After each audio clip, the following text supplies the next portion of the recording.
সুস্থ থাকার দোয়া।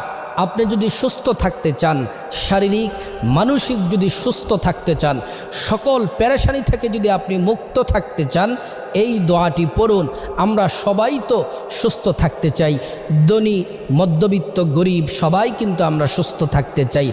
আপনি যদি সুস্থ থাকতে চান এই দোয়াটি পড়ুন। প্রিয় নবী মুহাম্মদ সাল্লাল্লাহু আলাইহি ওয়াসাল্লাম এই দোয়াটির কথা বলেছেন। দোয়াটি হলো আল্লাহুম্মা ইন্নী আসআলুকাল হুদা ওয়াত-তুকা ওয়াল আফাফা ওয়াল গিনা। যারা অসুস্থ আছেন আপনারা দোয়াটি পড়ুন, আল্লাহ তাআলা আপনাকে সুস্থ করবেন। আর যারা সুস্থ আছেন আপনারা যদি সব সময় সুস্থ থাকতে চান এই দোয়াটি পড়ুন।